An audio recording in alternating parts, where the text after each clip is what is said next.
They located multiple individuals with gunshot wounds.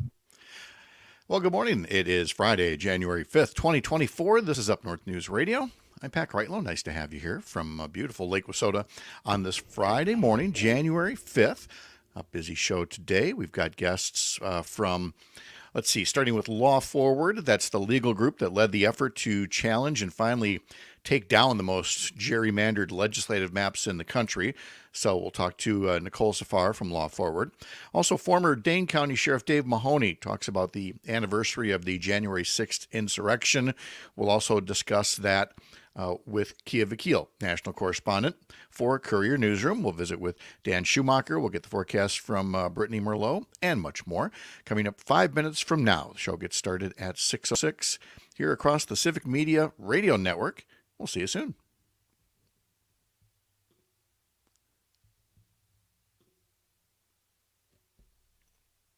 None of the injuries is considered serious. The Pentagon says the pro-Iran militant commander killed in an American airstrike in Baghdad yesterday was planning more attacks on U.S. forces. Correspondent David Martin. We have retaliated before for these missile attacks on U.S. troop locations in Iraq and Syria, but we have retaliated against warehouses and safe houses.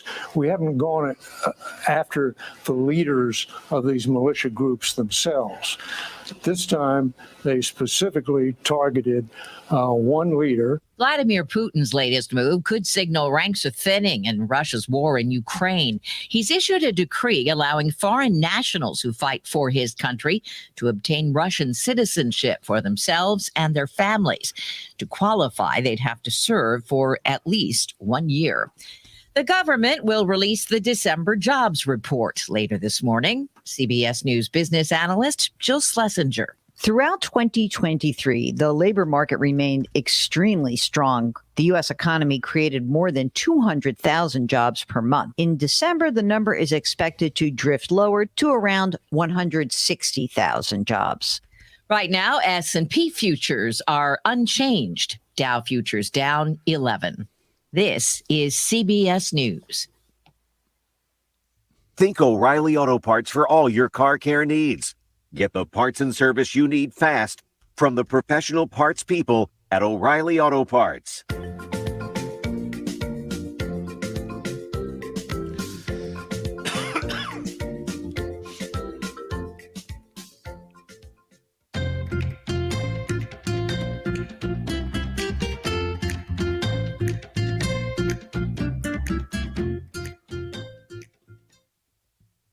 A public memorial for Senator Herb Kohl is a week from Friday in Milwaukee. Kohl helped build his family's chains of grocery and department stores. He served 4 terms as a U.S. Senator, and he owned the Milwaukee Bucks for many years. People can make donations in Kohl's name to the La Follette School of Public Affairs, the Milwaukee Jewish Federation, and Wisconsin Teachers Classroom Projects. 47 groups led by farmers got $1 million worth of grants from the state of Wisconsin last year. The money from the Department of Agriculture, Trade, and Consumer Protections supports farmer-led initiatives to improve Wisconsin's soil and water quality. This is the 9th round of grant awards since funding was first made available in the 2015-2017 state budget. I'm Nate Wuggehout, Civic Media News. The Bucks beat the Spurs. Hi, I'm Mike Clemens with sports. It was a back-and-forth game, but the Bucks held on to win 125-121 over the Spurs in San Antonio. Giannis against 7'4" Victor Wembanyama. Bucks head coach Adrian Griffin. That was a fun game. That was a fun game to coach, fun game to watch. Two of the most unique, talented, they're very versatile players, but we just got to continue and get ready for Houston. The Bucks play the Rockets tomorrow night. NFL, Chicago Bears quarterback Justin Fields, and what a win in Green Bay Sunday would mean to him. It'd mean a lot to the fans, the city. I think it'd be great. We know that Green Bay's playing for a lot at stake. They're playing for a playoff spot right now. So I think, it'd be a great feeling to end the season off with a win in Lambeau. If the Packers win, they're in the playoffs. Elton Jenkins. We just got to keep doing what we've been doing. Don't change anything. Just harp on the details and just play with a lot of effort. That's Packers left guard Elton Jenkins. With sports, I'm Mike Clemens.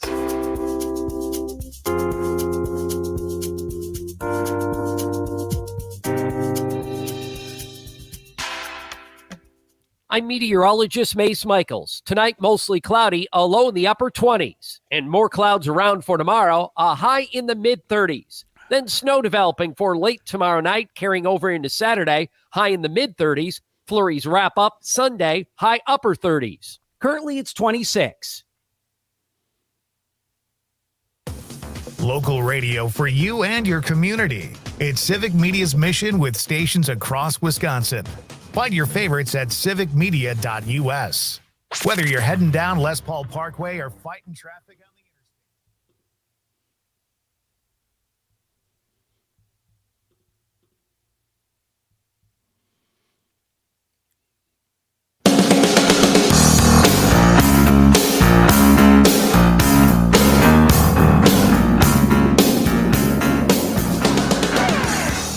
All across Wisconsin from Civic Media, this is Up North News Radio. Now, live from our Lake Wissota studio, here's the founding editor of Up North News, Pat Brightlow. Well, hey there, Wisconsin. Good morning. It is 6:06 on this Friday morning, January 5th. It's once again another beautiful day to have you here up north. Live from Lake Wissota, from wherever you're listening, across the Civic Media Radio Network, the Civic Media app, or through our social media video feeds. If you're listening on demand by podcast, thank you for subscribing and taking us along on your day. I've got a question for you here. Have you been able to avoid the colds, the flu, the other crud that other people have been sharing throughout the holiday season? You drinking your orange juice, doing everything you can to stay away from the otherwise infected. I feel like a marked man that I've avoided all of it so far. There's a lot going around, and everybody should hunker down where best. Who was I talking to last night? Said they went someplace and they're back to masking up again just because they knew everybody around them was under the weather and they didn't want to catch it. You can tell us how you're feeling and putting up with the seasonal afflictions by ringing up our studio line, 844-967-2789, or whatever else is on your mind today. You can call us or text us through the Civic Media app as well. Email us, radio@upnorthnewswi.com. And if you're watching the live video feed on one of our Facebook pages, put a question or comment up there. We might show it up on screen and respond to it there as well. Here's what else we have coming up this morning. It's been 3 years since the violent culmination of Donald Trump's deadly effort to seize control of the United States government, even though he had lost a presidential election. Despite ongoing efforts to whitewash history, the January 6th attack is going to remain a permanent feature of U.S. history. So we'll talk to Courier Newsroom national correspondent Keya Vakil about what that means for Trump's effort to get back to the White House. Then, in our 7 o'clock hour, we'll continue that conversation with former Dane County Sheriff Dave Mahoney, who talks about the January 6th anniversary and how anybody involved in law enforcement should not only recognize that this was an attack on law enforcement as well as an attack on democracy and the right to vote, but the importance of not seeing that insurrection through a partisan lens, but to see it through an American lens, a pro-democracy lens.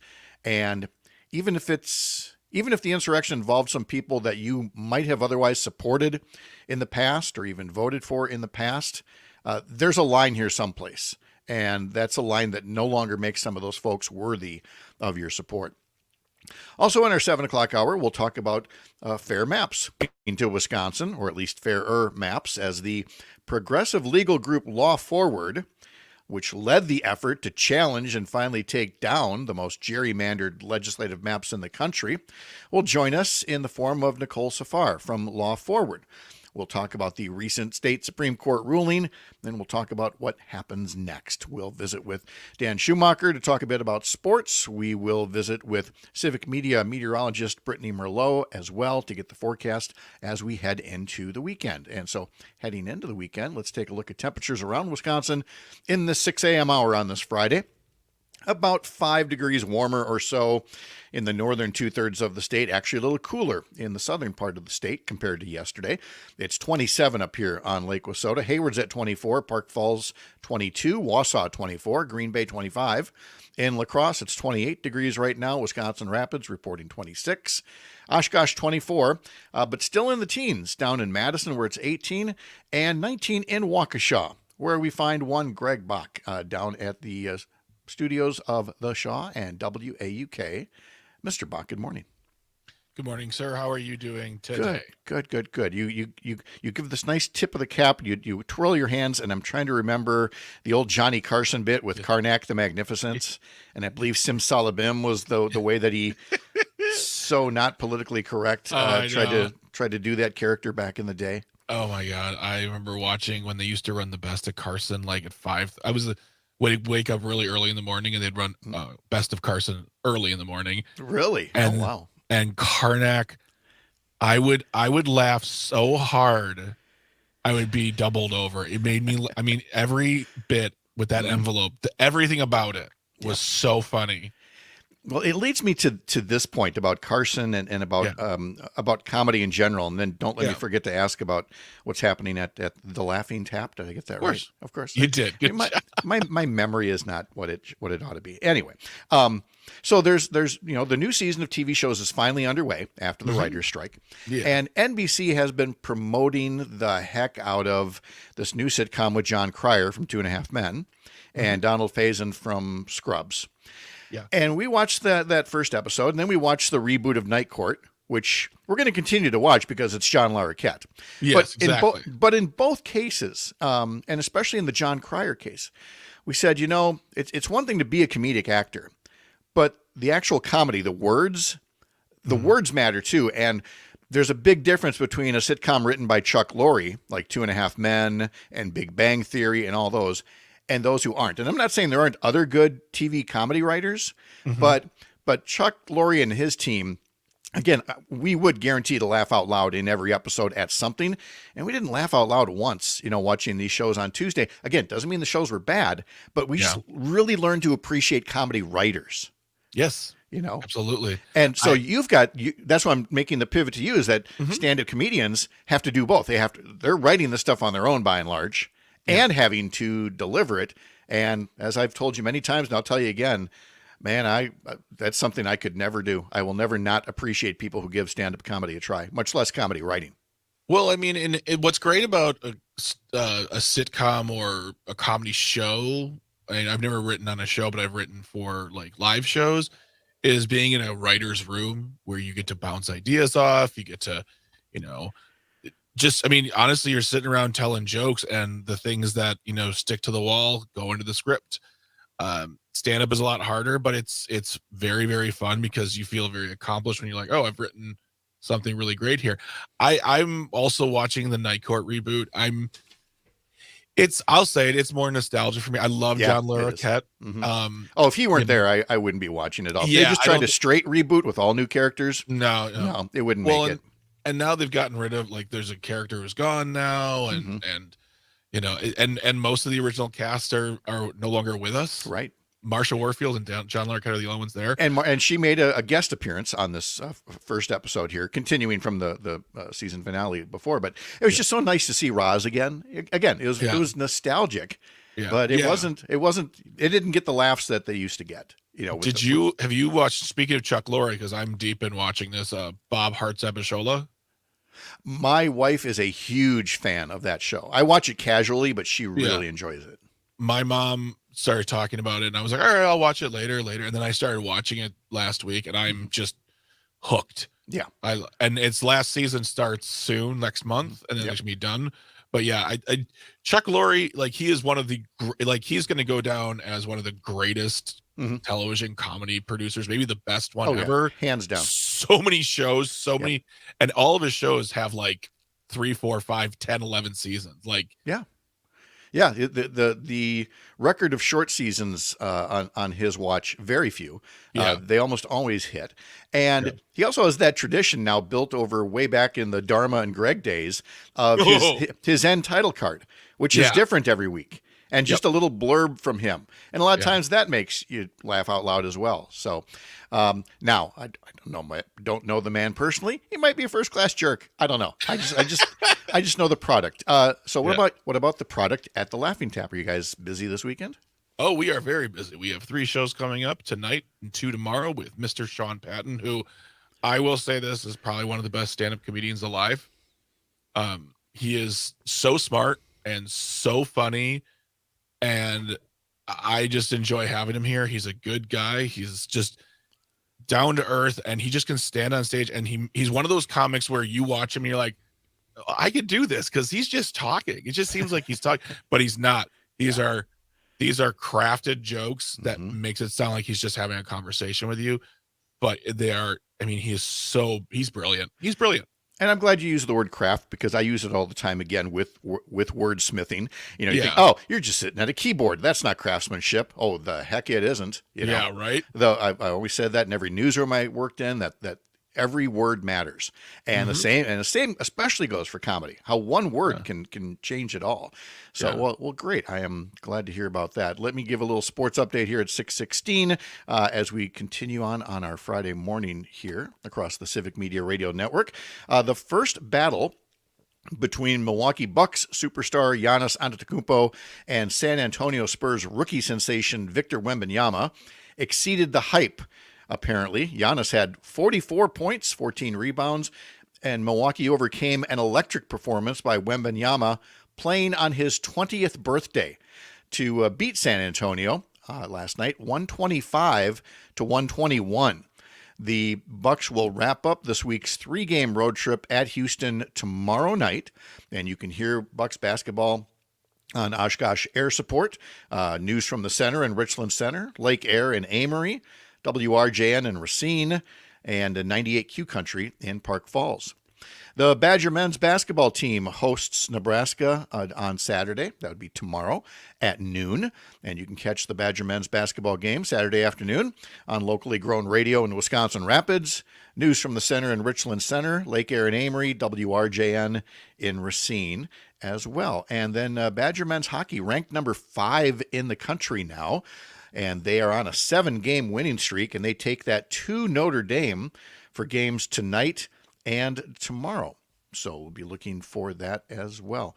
Greg, I know one of my New Year's resolutions was to drink more water and do other healthier things. And yesterday was one of those days I didn't really get around to it. And it was almost like my body said, hey, let me explain how serious it is to drink more water. Yeah. And I got a leg cramp at about, 1:30, I don't know what time it was.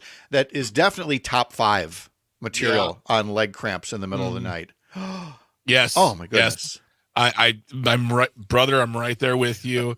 Last year, one of them, oh my gosh, I woke up with it wasn't even like a leg cramp as much as it was just my legs stopped moving. Like I was like, I was in so much pain.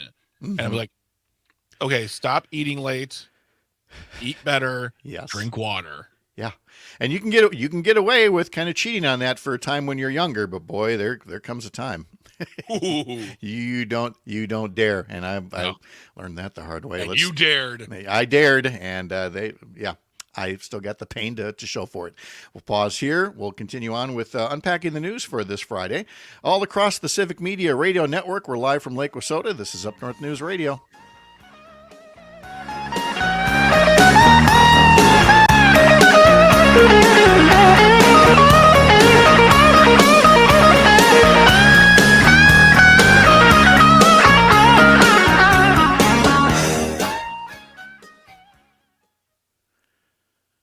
WAUK.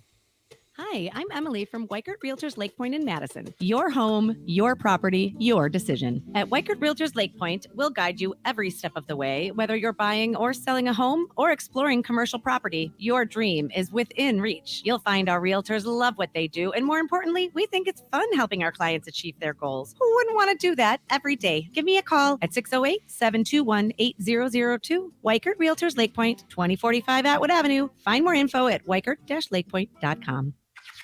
Be a part of the resistance. Check out the Paul Revere Show with Mark Thompson, Monday nights at 7 on the Shaw, 540 AM and 101.1 FM WAUK, and on the Civic Media app. Hey, son, how are you feeling? I'm fine, Pops. What's on your mind? I can't explain it.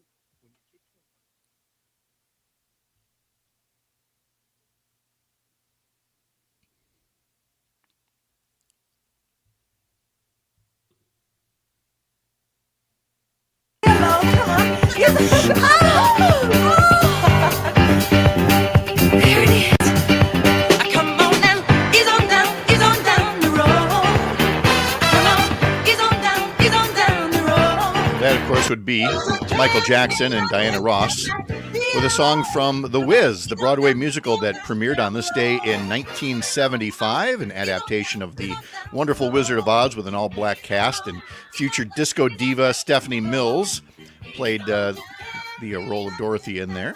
So again, this day in 1975, more of this day in history, a little history lesson and musical memories coming up in about a half hour. The Up North News daily newsletter is out. Christina Laurie puts that together for us, and that comes into your inbox first thing. As soon as you wake up, it's going to be there right near the top. Christina, this week and next week is doing a lot in looking back at 2023 at a lot of the stories that were covered in the newsletter or people doing great things throughout the course of the year. And her headline up top this morning is 3 times that Wisconsin chefs or Wisconsin products made national headlines.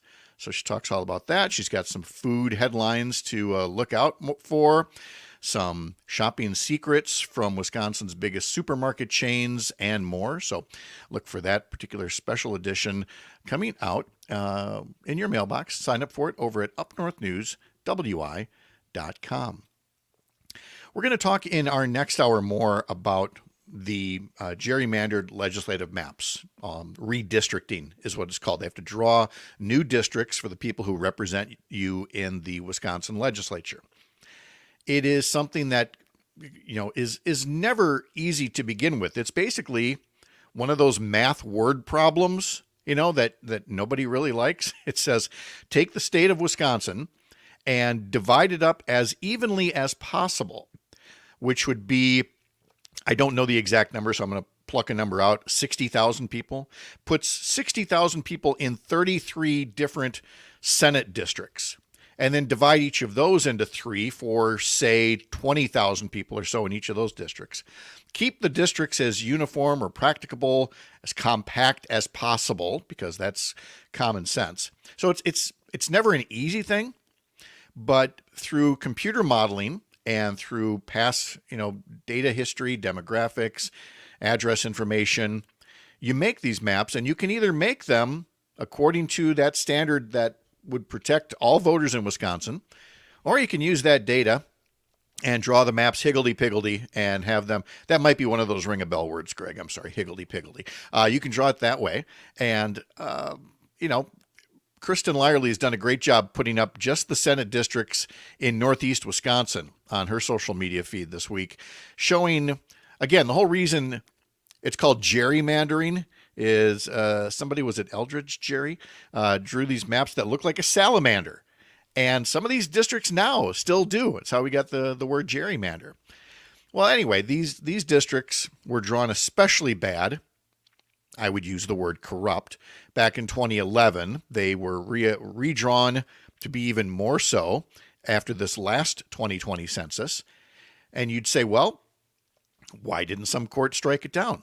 Well, because you have both a state Supreme Court for 15 years and a U.S. Supreme Court controlled by conservatives who aren't looking at the law so much as looking at their own partisan interests. And that's why you have in Wisconsin a 50-50 state, where if you look at the last 16 major statewide elections, if you treat every Wisconsin voter equally, the Democratic or progressive candidate has won 13 out of those 16 elections.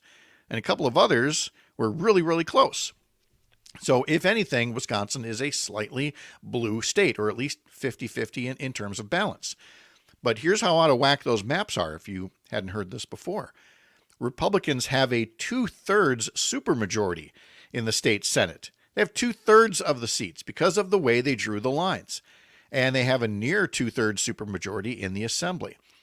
Well, with the election of Janet Protasiewicz to the state Supreme Court and tipping control to the progressives, you actually have progressives in this case following the original intent of the law in striking down these current maps. And we're going to talk to Nicole Safar from Law Forward in our next hour about this.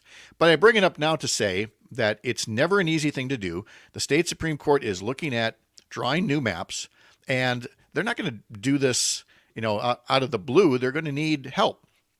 And so the court has hired 2 consultants who have experience with this to analyze the best way to draw fairer maps, new legislative boundary lines. The news story yesterday was that these two consultants, will be paid up to $100,000 each. And again, in a standalone story, you're going to say one of two things. You're going to say, yeah, that's a hard job. 100,000 sounds about right. Or you're going to try to make political hay out of this and say, 100,000, that'll be $200,000 total for this travesty, blah, blah, blah, blah, blah. What is missing from a lot of these news stories yesterday is that a $200,000 price tag to the taxpayer is dwarfed by the more than $2 million tax bill, for example, racked up by the Republican quote-unquote investigation by former right-wing state Supreme Court Justice Michael Gableman into alleged improprieties in the 2020 presidential election in Wisconsin. Well, there never were irregularities. Gableman was never going to find any, but like any good buffoon, he stumbled and bumbled his way through, made many mistakes, cost the taxpayers so much more in legal fees as he tried to prevent public records from being shared. And so these consultants alone, that's 10% of the money that has been wasted by Republicans on just that investigation, not to mention all of the private attorney's fees to defend these current gerrymandered maps, on top of the legal fees to draw these corrupt maps in the first place. So when you see the stories about two consultants each getting $100,000 to actually give you fairer maps in Wisconsin, just keep in mind how much it costs, how much it has cost you to have these maps rigged in the first place.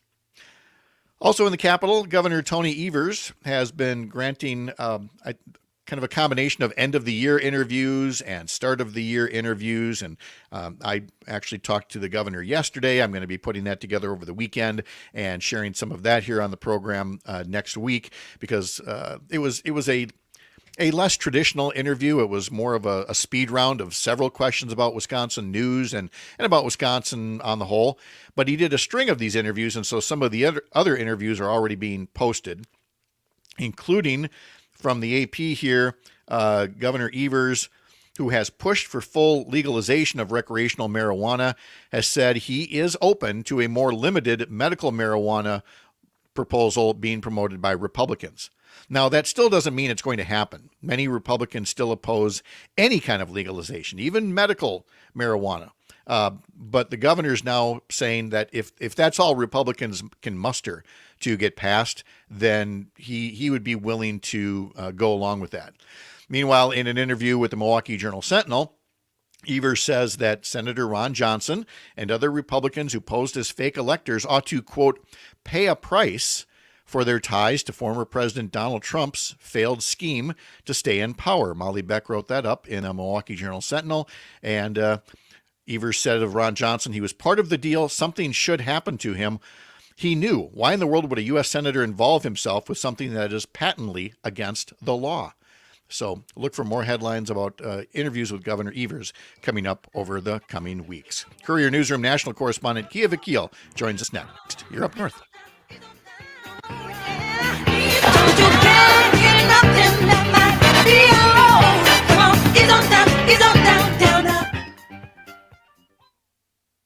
WAUK. CBS News Brief.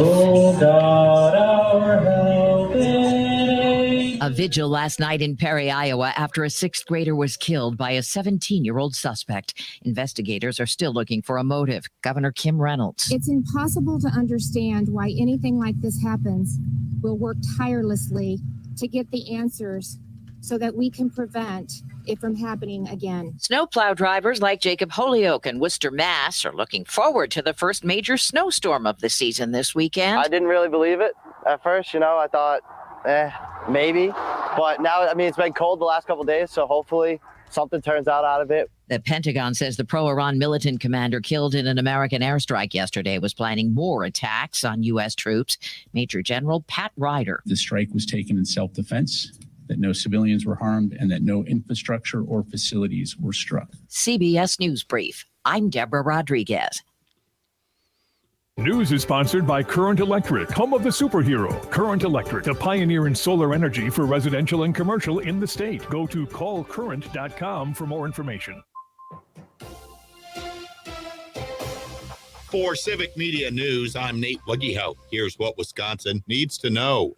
Making simulations of child pornography with artificial intelligence may become a crime in Wisconsin.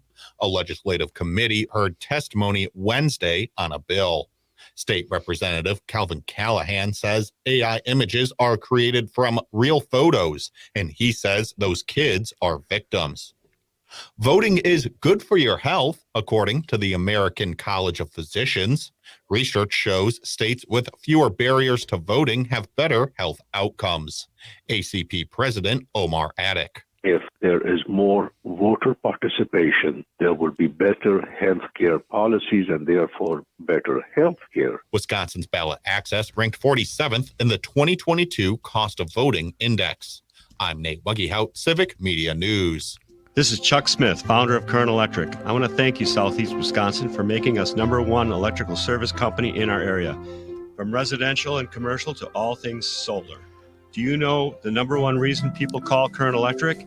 It is trust. We answer the call. They trust our heroes in their home and businesses. With 8,500 five-star reviews and growing, I'm so very proud of our team of heroes. Go to callcurrent.com. That's callcurrent.com. Home of the superheroes.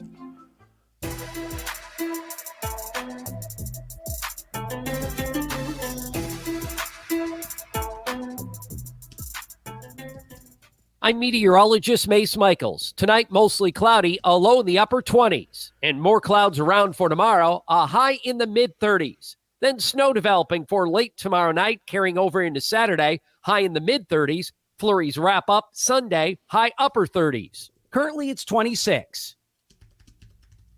America is kept safe because the Army National Guard responds, protects, and supports our nation when it needs them most. The Army National Guard responds to disasters such as wildfires and floods. They protect us with missile defense, cybersecurity, and civilian support teams for chemical, biological, and radiological hazards. Be there for your community and your country. Visit NationalGuard.com to learn more about part-time service. Sponsored by the Wisconsin Army National Guard. Aired by the Wisconsin Broadcasters Association and this station. This is The Shaw, WAUK.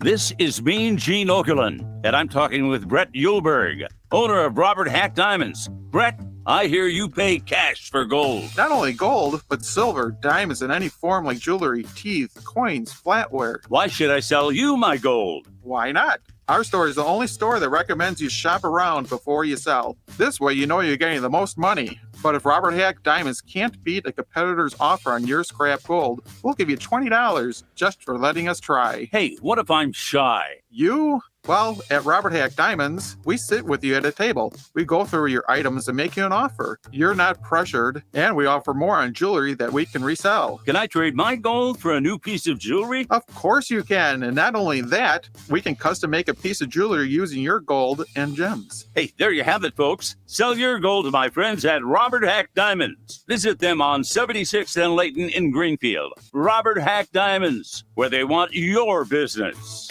Broadcasting to Waukesha at 101.1 FM. Broadcasting to Southeast Wisconsin at 5.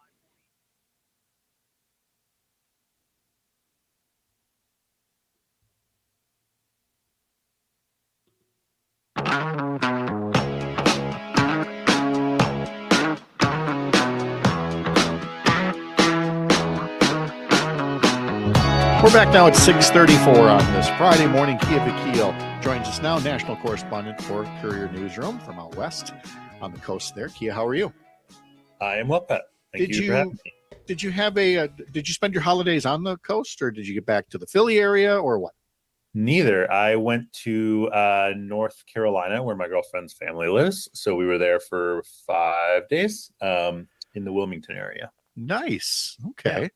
Yeah, no, and the holiday travels go okay, get all your luggage. You know, we did get all our luggage. We did not have any flight delays, so cannot complain beyond the fact that, you know, airplane seats are no longer made for human-sized adults. Oh my gosh, no, they're not. I took a Sun Country flight from the Twin Cities down to Harlingen, Texas. And we like Sun Country very much, but those seats are, I mean, phone booths are luxurious by comparison. They truly are. And we flew American. So, some of the flights were better than others, but I'm 6'4". I'm on the heftier side of the weight spectrum. And fluffy is the way my wife describes all of us of a certain proportion. So, yeah. Those seats are meant for people who are much shorter and smaller than me. So, but other than that, it was fine. Yeah. But it gets me reminiscing, and I did this a couple of times when talking about the seat size. And anybody listening in and around the Milwaukee area is going to understand how many of us still pine for Midwest Express with the nice wide seats. Every seat on the plane was a wide seat, and you got the warm chocolate chip cookies, when you got on board, and it was such a bygone era that nobody wanted to go away, but then it did. And here's where we are now. So as we get into covering some of the new, let's just hit one thing that we missed over the holidays. Is there any chance that Nikki Haley is now giving a straight answer to what caused the Civil War? If she has, I've missed it. And I'm addicted to the news in a way that is questionable. No, I do not. No, and frankly, the reason for that is that if she did, she would lose votes. I think, unfortunately, we're at a point where to be competitive in a Republican primary, you pretty much have to spew nonsense and lies about American history and what caused the Civil War. There's only one answer to that, and it's slavery. So, no, I don't think she's come around to actually saying the truth. And here's the thing, transitioning to, what's coming up this weekend is much like the Civil War. You're trying to get, what did Kellyanne Conway call them? Alternative facts about January 6th. But it seems pretty clear now that January 6th is a permanent part of our discourse and that you can't whitewash it. It wasn't a bunch of rogue tourists or anything like that. So I guess my question for you would be, as we approach January 6th, what does that mean for Trump that it really is part of our history now? It's not something they could essentially wish away. Yeah, I mean, I think what it says, it is part of our history. He incited what was one of the worst events in American history. And, most voters have not forgotten that. Most voters do not think it's like a positive thing that he did that. The problem is, though, is that, the conservative media apparatus has spent 3 years lying, creating conspiracies, what ifing, and really just trying to memory hole this and spin it. And it's proven effective among Republican voters. You see poll after poll showing a lot of people think the FBI instigated it. They don't think it was a big deal. They don't think it was that violent. And then you look at Democratic voters and independent voters who, largely see it for what it was. I kind of look at them like, really? Come on. Yeah. So it's very much part of our politics. We see the president's going to talk about it this weekend in Pennsylvania. I think it'll play a role in the 2024 election, and potentially beyond. But it's honestly staggering and a little disappointing that it hasn't had a bigger impact on our nation's climate in terms of political discourse and, partisan election results, frankly. I'll tell you what, we knew early on in the Trump presidency that there were things that weren't going to stick.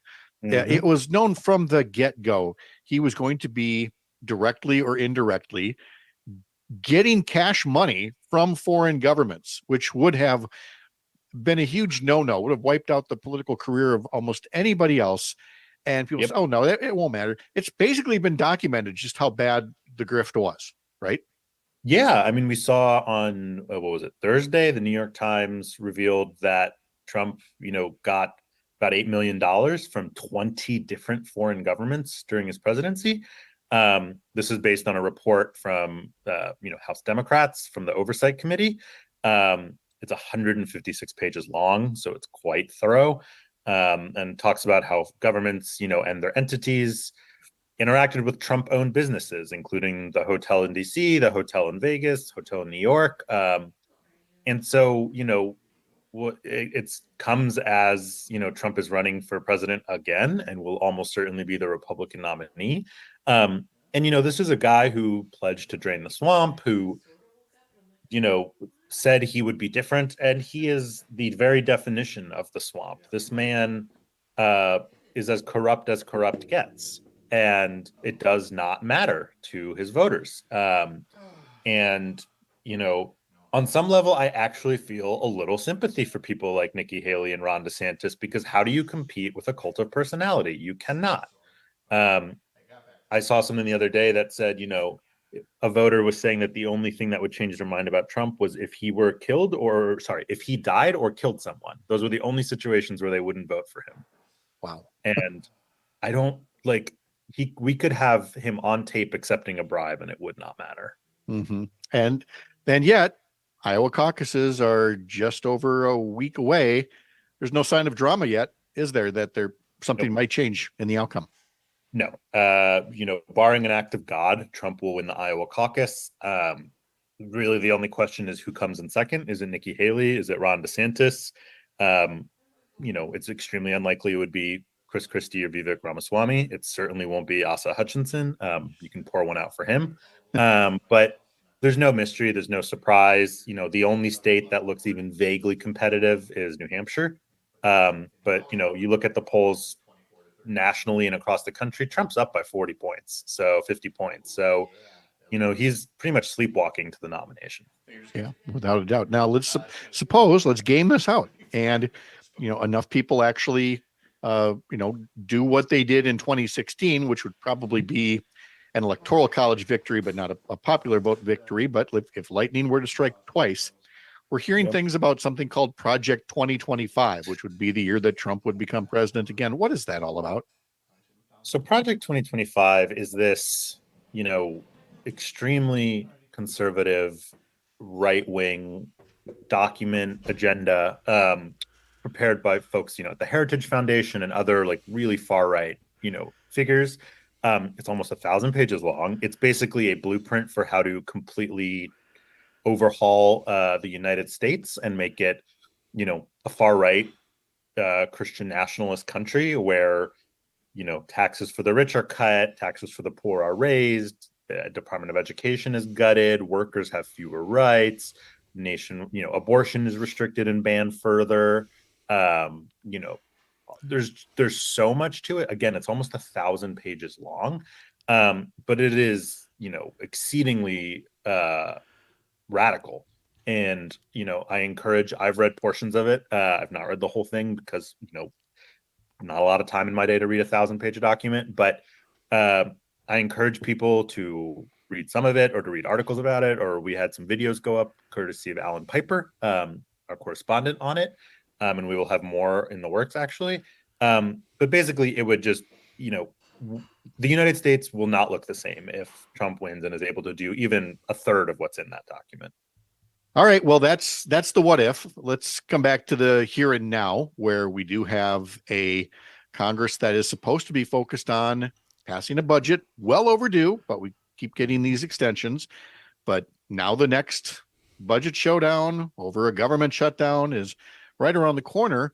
And it appears that the entire mess of, and I'm not going to say the mess at the southern border, I'm going to say the mess created by Republican inaction about immigration reform is probably going to play a leading role in a potential shutdown. That's the way it looks, at least. Yeah, I mean, it seems that way. It's, House Republicans took their little media stunt trip to the border this week. And, they, there's been efforts in the Senate to reach, a pretty not great compromise on immigration, but they're at least making an effort. In the House, you see Republicans moving the goalposts at any given moment. They have an extreme bill they passed in the summer that they want to get done and are now threatening they will not accept any compromise. That's not that bill. They might shut down the government over it, which is a hell of a thing to, shut down the government to solve a problem that only can be solved by government action. And so, they're not a serious party. The border has become a bigger issue. The border is an issue. We can't pretend it's not, but it's not. They have no interest in solving this problem or reforming our system into a humane, sane system. It is currently incredibly difficult to move to the U.S. legally. It has been very difficult for decades. So these people come because they have few options where they live in, Venezuela and Central America. And our system is impossible to navigate. And we need to change that. But to change that, you need to actually negotiate something that makes sense, that helps them and that helps employers. In Wisconsin and elsewhere, a lot of farms need migrant workers. There's worker shortages all across this country, and there's low unemployment. So there's a lot that can be done. It just requires a party that actually cares about governing and not just using it as a political issue to elect the most extreme candidates they can find. And then finally, we have the economy, which, again, data, data is real. Impressions is real. People say perception is reality, but there is still the reality of the data out there. And so I wonder if, simply because I'm seeing so much coverage of it at the insider level, but do we think that this whole thing about voters thinking the economy and crime and other things are worse than they really are? Do we think that reality is at some point going to set in with a lot of voters, or is the right-wing message machine so good that we're going to hear this throughout 2024, that the economy is bad, that crime is up, and that up is down, and that's why they're supporting Trump? I think I think on the issue of crime specifically, unfortunately, that is not just a right-wing media thing. That is your local TV news station that might otherwise do really good work. Crime did go up in the pandemic. It has also since come down. Most people don't think that. Most people think their communities are safe, but other communities are dangerous. And that's strictly a construct of TV news and media. And short of our entire media system overnight changing how they operate, I don't know that that's going to change, unfortunately. Again, not to say crime's not an issue. There was a tragic mass shooting in Iowa on Thursday. Shootings happen all the time in this country because we have more guns than people. So crime is an issue. It's an issue. And I'm sorry to jump in, but you say that, and a lot of people say that about inflation. They say, yes, things are still higher than they need to be.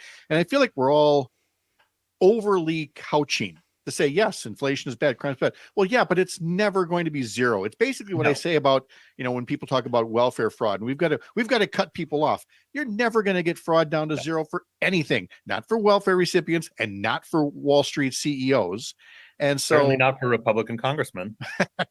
No. So as a result, I think at some point, rather than saying, yeah, we know there's still inflation out there, is to say, look, of every other developed country out there, we have the best, inflation picture right now, the best economic picture, the best crime picture, and, push back on this perception that becomes reality, even if the perception is wrong. But anyway, you've been a good sport for letting me end on a rant like this. Keya Vakil, check out his stuff, including his newsletter.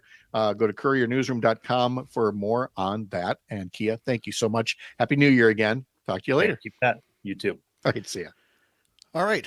Reminder that if you're on the go heading out the door, you can still listen to this program and everything else across Civic Media. Listen through the app. You can put it through your car radio, through Bluetooth, if you're fancy that way. Listen in your AirPods as you go for your little walk. Download that app from Civic Media. Go to civicmedia.us to learn more. We'll have today's history lesson and more guests coming up on this Friday on Up North News Radio.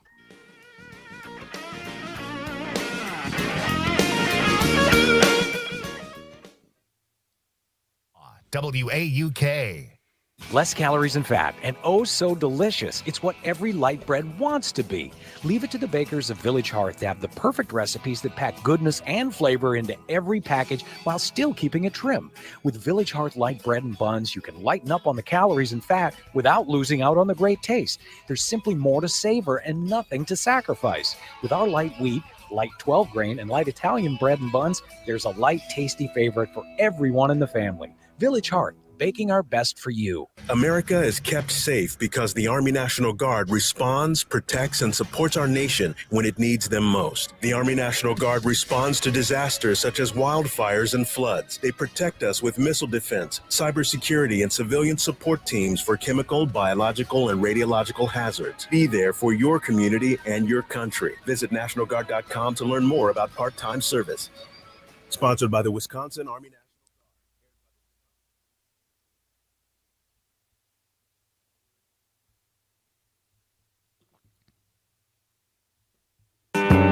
The girls don't seem to care tonight, as long as the mood is right. No static, no static, no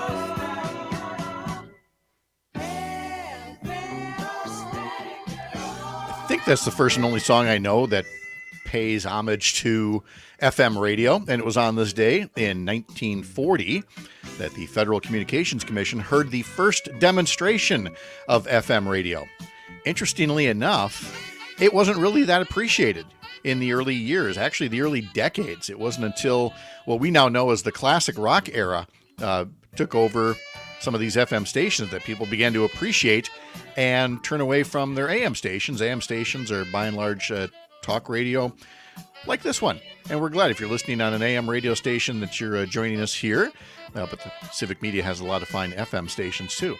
All demonstrated this day 84 years ago. On this day in 1914, the Ford Motor Company announced the 8-hour workday and a minimum daily wage of $5. On this day in 1933, construction of the Golden Gate Bridge began in San Francisco. Bruce Springsteen's debut album was released on this day in 1973. Turn up the band. Yeah, she was blinded by a light. Oh, cut loose like a deuce, another brother. Greetings from Ashbury Park, New Jersey. And this single, Blinded by the Light, did not catch on at first, but then Manfred Mann's Earth Band covered it and topped the charts in 1977 with the version many other people know and maybe not appreciate that it came from the boss. Diane Keaton, the actress, is 78 years old today. Sonny Bono of Sonny and Cher died in a skiing accident near South Lake Tahoe at the age of 62 on this day in 1998. We already played a bit from The Wiz, which premiered this day in 1975. Later, we'll hear from the Supremes because they recorded Stop in the Name of Love at the Motown Studios in Dallas this day in 1965. Chris Stein, the co-founder, guitarist, and songwriter for Blondie, is 74 years old today.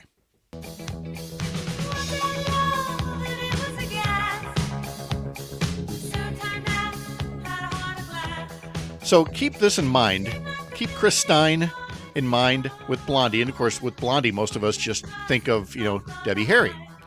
As we get set to play this next song and tie them together, it was on this day in 1980 that the Sugar Hill Gang's Rapper's Delight became the first rap song to crack the top 40. Yes, it's an all skate. Darn right it is.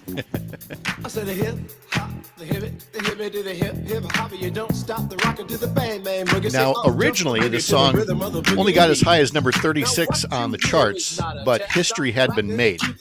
And now here's the part I didn't know. I'm waiting for Paul Harvey to come in and say, now here's the rest of the story. It was in late 1978. Bring that volume down a little bit in my headphones, please, Mr. Bach. It was on this day that Rapper's Delight hit the charts. 2 years earlier, late 1978, Debbie Harry is at a hip-hop event, basically a playground in New York City with Chris Stein. They meet up with Nile Rodgers from Chic, who is still relatively unknown. And it was there, as they're watching various performers breakdance and highlight their boomboxes, that they started hearing the riffs and the freestyling that would lead to what eventually became Rapper's Delight. But it was right there, Debbie Harry and Chris Stein were right there at the center in encouraging people to grow rap music. And there you are. There you go. I did not know Debbie Harry and Chris Stein had a connection to the Sugar Hill Gang and Rapper's Delight. As far as I know, this is the very first hip hop record ever, because before this it was all live performances. Right. Mm-hmm. And a lot of hip hop guys in the early days had the same idea as early jazz guys. This isn't a recorded music. This is a live music. You enjoy it live. Yeah, that's why it made it really interesting to learn about this yesterday and see the growth of it as it moved into the recording studios. On the national calendars for today, this is National Day of Dialogue, which I think in the past we had like National Difficult Conversations Day. It seems like every couple of days we get this reminder, hey, use today to maybe try to mend fences with somebody. Maybe next week is National Mend Fences Day. I don't know, but today is National Day of Dialogue. So have that dialogue. No, we with just somebody. meant fix your fence, buddy. Your dog gets out all the time. It's funny because dialogue now, you think of maybe just basically text message balloons going back and forth, you know? You up? Yep. That terrible just three little dots that just float and there. then disappearing Yes. and coming back. Are we in a dialogue or not? I can't tell. What are you going to say? Are you mad at me? Hit the send button. Think Hemingway. Short sentences.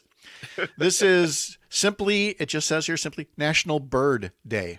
So I'll tell Jane Matinaire. Why is that?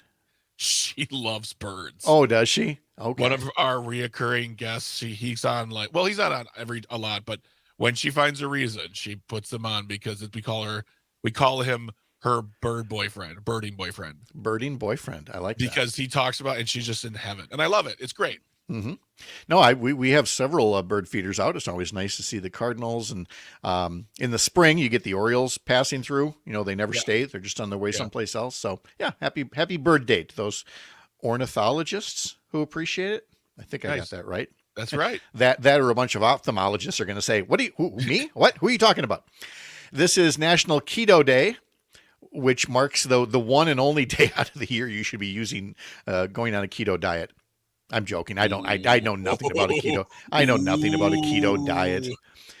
I've never taken a particular diet and said, okay, now I'm on the keto diet or the Scarsdale or the Jenny Craig South Beach. Yeah.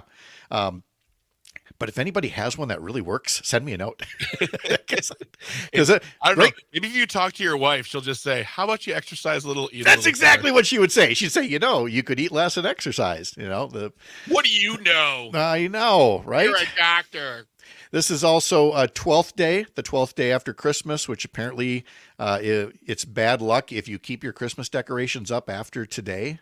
The 12th day of Christmas? No, it's just called being obnoxious. At that point, now you're just cheesing your neighbors off. That's all it is. And last but not least, it is National Screenwriters Day. We talked earlier in the hour about comedy writers, screenwriters. Again, right up in there. Every word matters. Every word can make a difference. So. Oh, and I believe I owe you something real quick here. No, thank you. Yes. Wingly dingly. Higgledy-piggledy is actually what I say. Higgledy-piggledy. Higgledy-piggledy. It's scattershot. It's all over the place. I'll give you a halfpenny for that. Still to come, we're going to talk to Nicole Safar from Law Forward about the gerrymandered maps finally being thrown out by the Wisconsin Supreme Court. And former Dane County Sheriff Dave Mahoney talks about the January 6th anniversary. He has an op-ed you can find in this morning's Milwaukee Journal-Sentinel, and I would think online as well. Wherever you're listening across Wisconsin, live from Lake Wissota, when you're here, you're up north on the Civic Media Radio Network. Up North News Radio returns in a bit. Name of the man they call a Master G. Well, my name is known all over the world by all of Weekday afternoons from 4 until 6 on The Shaw, 540 AM and 101.1 FM, WAUK. Your news, conversations, and a whole lot of fun. It's all on your local Civic Media radio station or the Civic Media app. Are you ready to start a meaningful career in healthcare? Are you looking for a job that fits your work-life balance? Become a certified direct care professional today and make life better for older adults or people with a disability.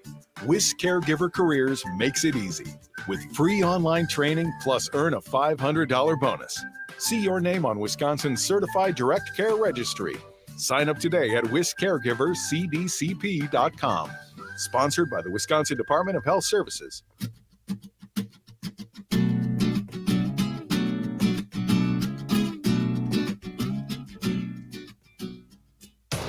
You're listening to The Shaw, WAUK 540 AM Jackson, W266DR Waukesha, and always streaming on the Civic Media app. This is the CBS World News Roundup, sponsored by Staples. I'm Deborah Rodriguez. The investigation into a motive is underway after the second school shooting of the new year. We've got an active shooter situation at Perry High School. Police in Perry, Iowa say one child was killed, 5 other people injured when a 17-year-old gunman opened fire. KCCI TV's Ophelia Jacobson reports. We're still trying to wrap our minds around it. A huge showing of support in a community that prides itself in being small. Candles lit up the cold, dark January night. May this vigil be a beacon of light, illumining the path toward healing and unity. As people honored the life of the 6th grader who tragically died. The young man that was killed today was an amazing little boy, and he was the sweetest. Police say the gunman killed himself. Republican presidential hopeful Nikki Haley addressed the shooting in a CNN town hall. We need to have a security officer at the front of every school. We need to have one point of entry, no side or rear entries. In back-to-back appearances, Haley and Ron DeSantis focused most of their attacks on the frontrunner, former President Trump. President Biden will mark the 3rd anniversary of the January 6th attack with a speech at Valley Forge today. CBS's. Good morning, Nicole. Good morning. How are you? Oh, I'm great. How are you?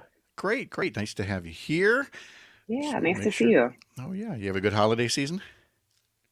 Yeah, my family's in northern Minnesota, so like Detroit Lakes area, and first time my whole life, no snow.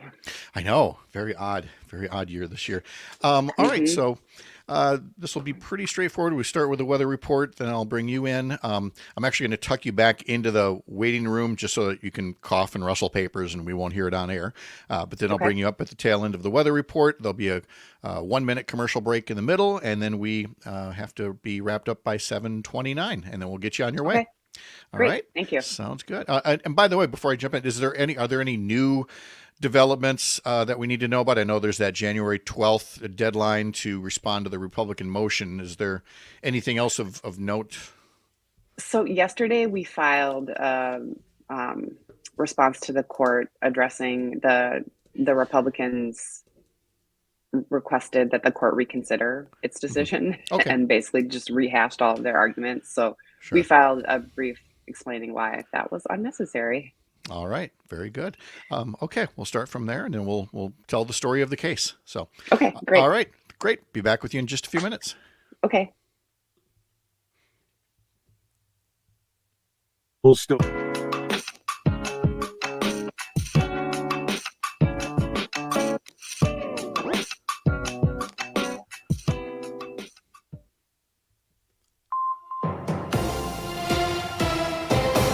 For Civic Media News, I'm Nate Wuggyhout. Here's what Wisconsin needs to know.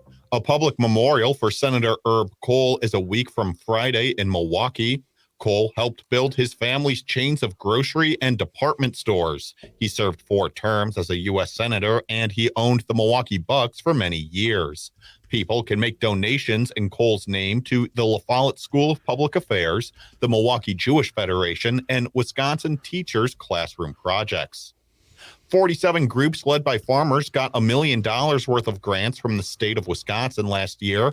The money from the Department of Agriculture, Trade, and Consumer Protections supports farmer-led initiatives to improve Wisconsin's soil and water quality.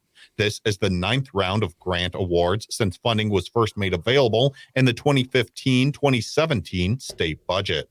I'm Nate Wuggyhout, Civic Media News.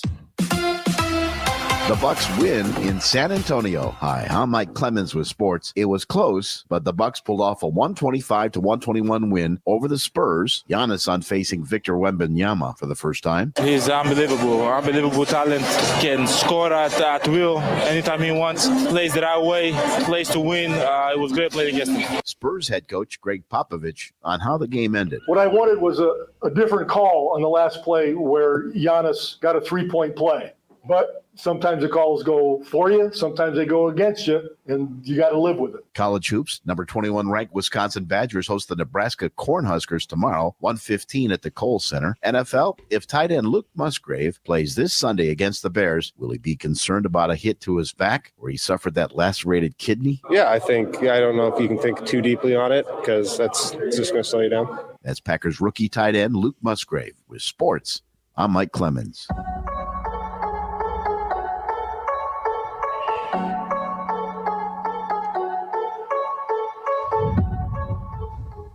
We are watching a couple of systems that are going to bring some snow to our region. The first one will be late Friday night, Saturday into Saturday night. We may get an inch or less of accumulation there. Another more significant system will bring rain and snow late Monday, Tuesday into Wednesday. We'll keep an eye on that one. Today will be cloudy, 36 tonight. Snow after midnight, low of 31. I'm meteorologist Sean Cable. Temperature now at 19. This is your hometown radio. Refreshed, keeping you informed.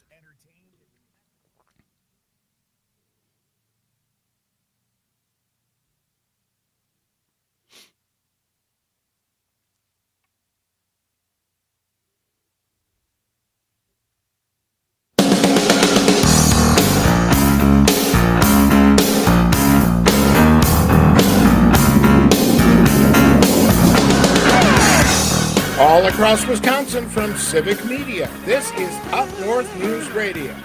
Now, live from our Lake Wissota studio, here's the founding editor of Up North News, Pat Brightlow. And good morning. It is 7:06 on this Friday, January 5th, 2024. Nice to have you along. Coming up this hour, in just moments, we'll talk to Nicole Safar from Law Forward about the case before the Wisconsin Supreme Court that struck down the gerrymandered maps that have been in use for about a dozen years here, and how the case was built and where the case goes from here, and whether voters really will have new and fairer maps in time for the elections coming up this November. In our second half hour, Dave Mahoney, the former sheriff of Dane County, will join us and talk about tomorrow's third anniversary of the January 6th insurrection, the attack on the United States government by a violent mob. And former Sheriff Mahoney has some thoughts on how that was far from some isolated incident. You know, the assaults on democracy are continuing from right here within the United States, and we'll talk to him about that coming up at 7:30. Dan Schumacher will be joining us as well near the end of the program to talk about sports as we head into the weekend. But right now, let's talk about the weather. 7 o'clock temperatures around the state include 28 up here on Lake Wissota, 24 in Hayward. Park Falls, 22. Wausau, 25. Green Bay reporting 25 degrees right now. La Crosse, you're at 28. Wisconsin Rapids, 26. Oshkosh, 26. Madison is up to 23 now. Waukesha still in the teens at 19 degrees. Let's see how things are shaping up for the weekend as we bring in Civic Media meteorologist Brittany Merlo from the Wausau area to tell us all about what's up for this coming weekend weather-wise. Brittany, good morning.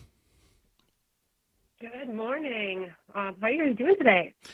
Well, we're doing good so far, but I'm hearing all these rumors of, maybe light snow here, maybe heavy. We're still looking at something for next week, right? How is this all shaping up? Yeah, so right now we're looking at just a cloudy day today. Temperatures flirting with that freezing mark. And as we go into tonight, a slight chance of some flurries flying back in here as our next system kind of pushes across Minnesota. So that could bring us some light snowfall into our north woods. Really just looking at around 1 to 2 inches. Some areas could see 3 to 5, but that's, of course, going to be much closer to Lake Superior with that lake effect snow as that system pushes out of here. So some light snowfall possible down further south and towards central Wisconsin through Saturday afternoon, really just looking at a trace to a half an inch. So not a big hitter, but a little bit of light snowfall. Make it look a little pretty, cover that brown grass for this weekend. And then that system pushes out of here by Saturday night. So if you're headed out and you're going to the frozen tundra for the Packers-Bears game on Sunday, that system should be out of here. The roads should be good to go. Just a few light flurries flying around Sunday morning early, and then still warmer temperatures. Will be above freezing for the game on Sunday into the mid-30s, cloudy skies, calm winds out of the west at about 10 miles per hour, and not much going on until the next snow system that wants to strike more towards Chicago on Tuesday. But of course, that is going to fling some snowfall our way. We're just not going to get the brunt of it.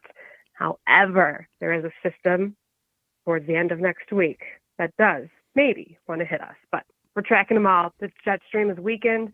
The pattern is moving. We're going to see a lot more active weather as we go through the next 2 weeks. So at some point, I have to get used to hearing meteorologists using the word wobble. It seems about this time every winter Wobble, a yeah. storm is coming, and they remind us now the storm, here's the potential track, but it could wobble, this way or that way. And right now, Chicago appears to be in the crosshairs. But again, we're going to get to that normal winter weather, whether it's early in the week or later in the week. I'm sure you're going to stay on top of that and let us know where it's coming and when. Oh, 100%. That's my life. I'm obsessed. I got you guys. There we go. We love it. Brittany Merlot, thanks so much. Have a great weekend.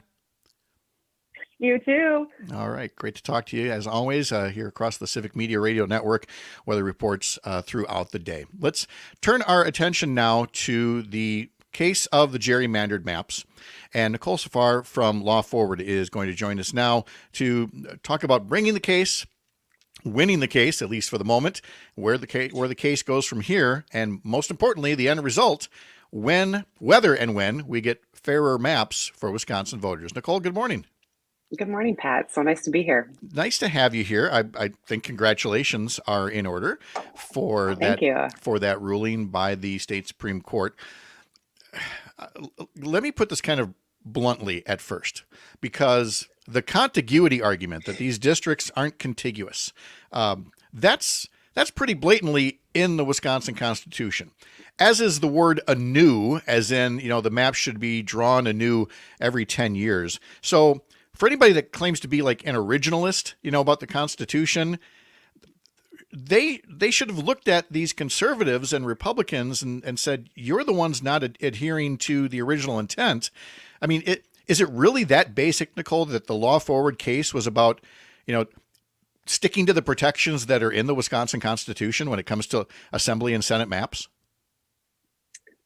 It is a huge piece and the core of the case. So it really is that basic. I think I've been a lawyer for most of my career in Wisconsin for about 20 years. And I think one thing that we've seen in the federal court, certainly, and in a lot of state court decisions is that originalism only means originalism to get to the result that you want. Right. It is a strategy that has been used to ignore the Constitution, both the state and federal Constitution, over and over and over again. So, yes, the core of the Clark case, the Fair Maps case, is about plain language in the Wisconsin Constitution that says state legislative districts must be contiguous. So that was the argument. That's what ultimately, won the argument at the state Supreme Court, the way that it is currently composed. But now, where do we go from here? The decision came out on the Friday before Christmas, in that mid to late afternoon period. What are the next steps that Law Forward and the other parties in the case have to be following? Yeah, so it was a huge victory first. I do just want to take a minute and say that so many people across the state have been working for over a decade to break the extreme partisan gerrymander that we live under in Wisconsin. And this case, Law Forward and our co-counsel at Stafford Rosenbaum and the Campaign Legal Center and the Election Law Clinic at Harvard, we brought this case representing 19 Wisconsin voters from all across the state, from districts that have been acutely aware of how the partisan gerrymander really makes our state legislative leaders unaccountable to the voters in their district. So I don't think it can be understated what an incredible development this is, and how close we now finally are to getting fair maps for voters in our state. So the next steps are really, the court has said the current legislative maps are unconstitutional. They cannot be used again for another election. So that means for the election in the fall, or in August and the fall this year. So the parties are going through the process right now of creating what are called remedial maps. So maps to fix the problem of the current maps being unconstitutional. And all the parties, so the Clark plaintiffs, our clients, the governor's office, the Democratic state senators who are parties in this case. There are some academics who are parties in this case, the gerrymandered state legislative leaders, and then another right-wing organization. All of us get to submit our own version of the maps to the court, and we'll be doing that on January 12th. And then we get about a week to look at the other parties' maps and go back to the court and tell the court why we think our maps continue to be the best, which is what our opinion is that we've been working on our maps for weeks now and are really excited about how well they comply with the standards the court set out. So we'll get a chance to go back and say, here are all the problems with the other maps. This is why you should pick our maps. And then after this kind of 2 rounds of briefings to the court, the court has appointed 2 independent experts, Dr. Bernard Groffman and Dr. Jonathan Service, who will look at all of the information that's been submitted to them, who will look at all of the maps that have been submitted and do an assessment about which of the maps best meets the standards that the court set out. So that'll happen the end of January. We'll get a report from these experts, I believe, on February 2nd. And then the parties will have one more chance to provide feedback on what the experts say. And then the court will ultimately make its decision. So, the court will have all of the information that it needs by the beginning, mid-February. And then the goal is to get the decision and the maps that will be used for the 2024 state legislative races in place by mid-March. You're sounding very optimistic about the timeline, and regular listeners here will know that I've asked pretty much everybody about my concern that somehow this will be slow walked. Either the Republican legislators looking for a delay tactic, or the U.S. Supreme Court's conservative justices agree to take up something and then they slow walk it, so that, again, you miss that critical March deadline and you don't have maps in time for this November. We've seen in other states where they've had to stick with gerrymandered maps despite court rulings. So I'm not asking, it's not your job to put me entirely at ease, but to what degree do you share any of my concern about this being slowed down? Look, I think that getting fair maps in the state of Wisconsin is an existential threat to the gerrymandered Republican leadership in our state.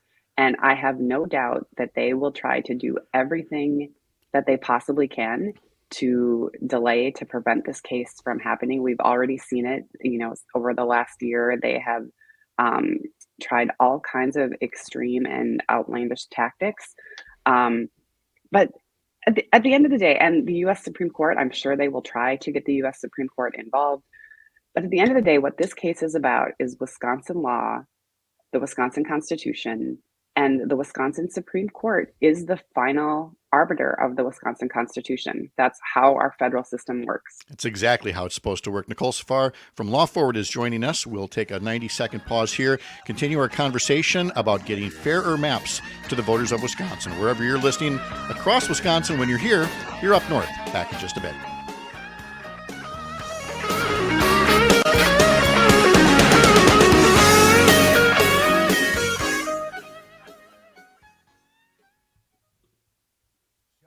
WAUK. America is kept safe because the Army National Guard responds, protects, and supports our nation when it needs them most. The Army National Guard responds to disasters such as wildfires and floods. They protect us with missile defense, cybersecurity, and civilian support teams for chemical, biological, and radiological hazards. Be there for your community and your country. Visit NationalGuard.com to learn more about part-time service. Sponsored by the Wisconsin Army National Guard. Aired by the Wisconsin Broadcasters Association and this station. Hey, son. How are you feeling? I'm fine, Pops. What's on your mind? I can't explain it. Navigating without a compass, eyes waiting, started to wonder. Metamorphosis, the loss of who you thought you was. When your kid can't find the language, help them find the lyrics. Listen to the Sound It Out album and get tips and tools to start a conversation. at sounditouttogether.org.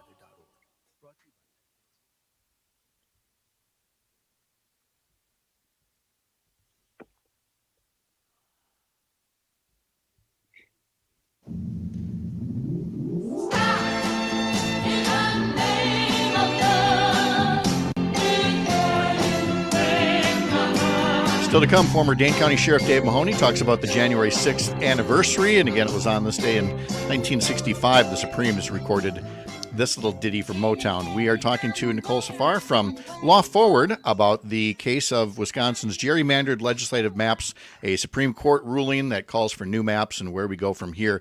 Let me back up a step first, Nicole, and have you tell folks briefly about Law Forward. Now, people are used to, law firms that have all these names that sound like a phone book by the time you get 4 or 6 names on there. But Law Forward is very simply titled as a group made up of what and dedicated to what, Nicole? Yeah, so it's really awesome that your listeners are going to get to hear from Sheriff Mahoney after me talking about January 6th in 2020 and this kind of coordinated effort that has been happening in our country to really undermine free and fair elections. Law Forward is a pro-democracy legal organization that was launched in the fall of 2020, so right before the presidential election. And from the very beginning, the idea was to have a nonprofit, nonpartisan organization that could bring litigation around democracy issues like fair maps, like access to the ballot, like checks and balances, restoring checks and balances to our government in a strategic way and in a way that partners with other nonprofit organizations like the League of Women Voters, the organizations that have been working on pro-democracy issues on the ground for years. And we started with 1 lawyer, and now we are up to 7 lawyers 3 years later, and really working to fill a gap that I think we didn't even know existed in Wisconsin. So it started with fair maps, and we're continuing to work on fair maps, but we also do a lot of voting rights. We do a lot of election administration work. We do a lot of work supporting the Wisconsin Voting Rights Coalition and other folks who are doing nonpartisan get out the vote work in our state. In terms of the gerrymandered maps case, would you address the argument that we hear from Republicans and conservatives that this had already been litigated, adjudicated? It was settled law. And I now really want to go off on a tangent about the irony of making that argument, but I'm going to let you do it. This notion that these maps were already scrutinized by a court and that this is duplicative and partisan political. So, as I mentioned a few minutes ago, this case is a case that's being brought by Wisconsin voters about the Wisconsin Constitution. And initially, we did ask the court to consider whether or not a partisan gerrymander violated the Wisconsin Constitution. We had made several claims. That was one of them. The contiguity was another one. The court said it was not going to take up the gerrymander question at this time and took up contiguity, as we've already talked about.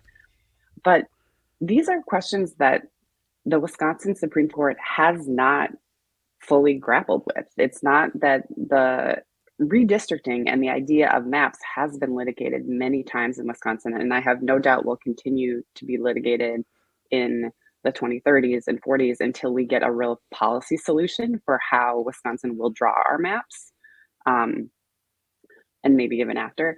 But the specific questions that the court is considering are not questions that have been answered before. And at the end of the day, that is what our court system is for, is to come in and answer questions that have been unable to find solutions at the policy and political level. And I think that's one thing we've seen with these extreme gerrymandered maps, which, by the way, we have seen federal courts, we've seen investigative reporting, we've seen academic analysis over the last decade that unequivocally shows our state legislative maps are wildly unfair. I don't think anyone disagrees with that. And what you see on the other side, and what you see by these right-wing interests and the leaders of the gerrymandered legislature, is a lot of talk about the process, but nothing actually about the substance of their unconstitutional maps.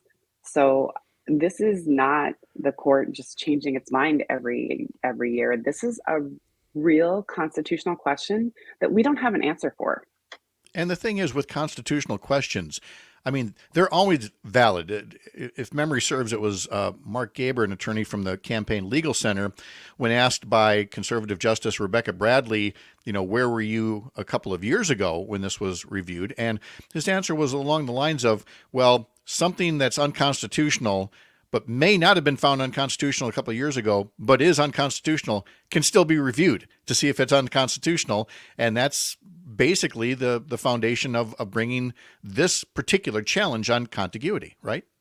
Absolutely. And, Mark is one of our co-counsel on this case, and he is, like you said, with the Campaign Legal Center. He grew up in Rhinelander, and just like so many of us, I'm so sure so many of your listeners, we have been working to get fair maps in Wisconsin for almost a decade through organizing, through trying to pass policies. I think the perfect example of how the gerrymandered is just set up to perpetuate itself is that we have broad support for an independent redistricting process in the state of Wisconsin, and yet our legislature, our gerrymandered legislature, refuses to listen to the voters who've passed resolutions across the state at the local county board level, who have lobbied in the state capitol, who have shown up and said, we demand fair maps, and the gerrymandered legislature just looks the other way. They don't have to do anything about it because their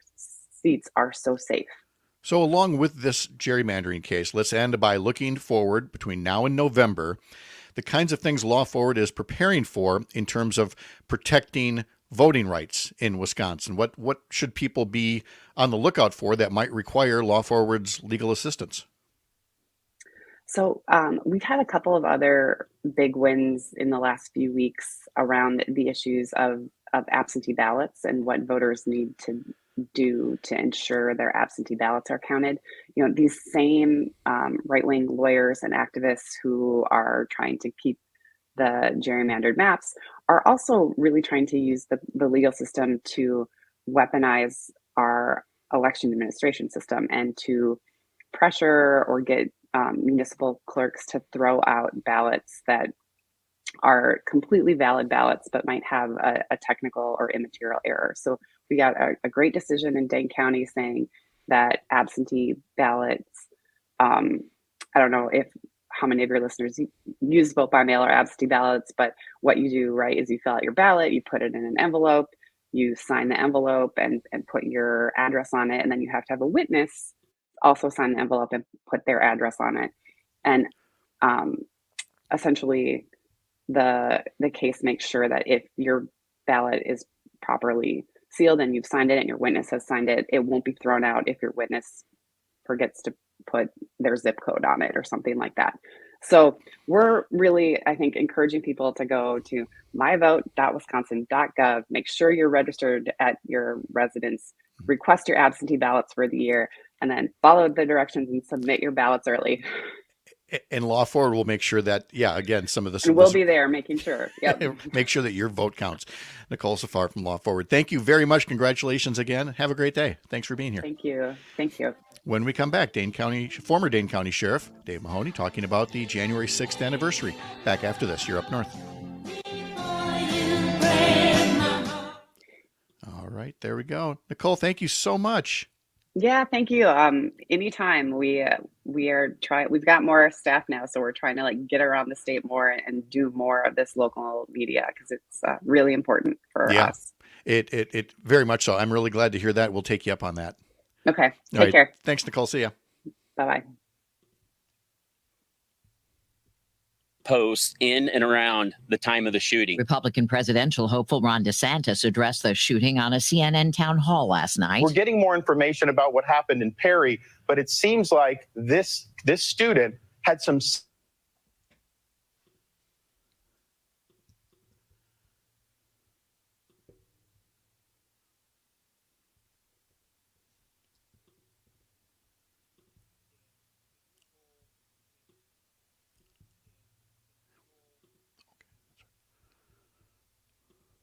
News Brief. I'm Deborah Rodriguez.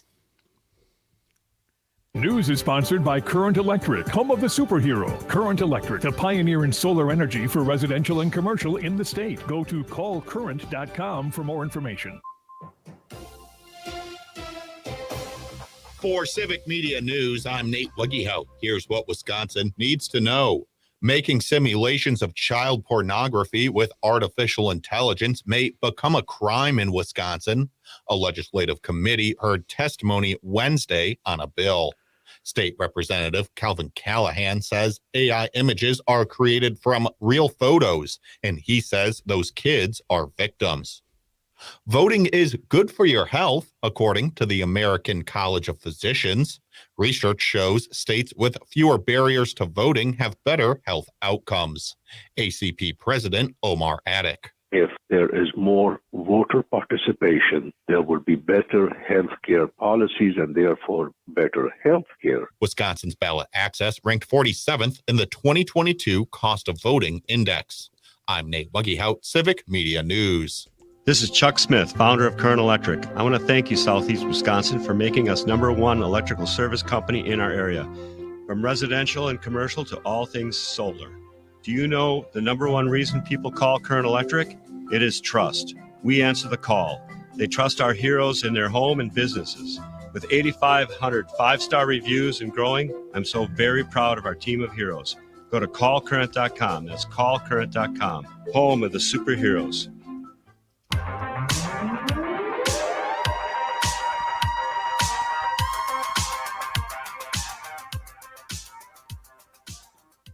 We are watching a couple of systems that are going to bring some snow to our region. The first one will be late Friday night, Saturday into Saturday night. We may get an inch or less of accumulation there. Another more significant system will bring rain and snow late Monday, Tuesday into Wednesday. We'll keep an eye on that one. Today will be cloudy, 36 tonight. Snow after midnight, low of 31. I'm meteorologist Sean Cable. Temperature now at 19. The fastest hour in radio, serving truth, justice, and equality with every slice. Outside the Pizza Box with Pizza Box Mike.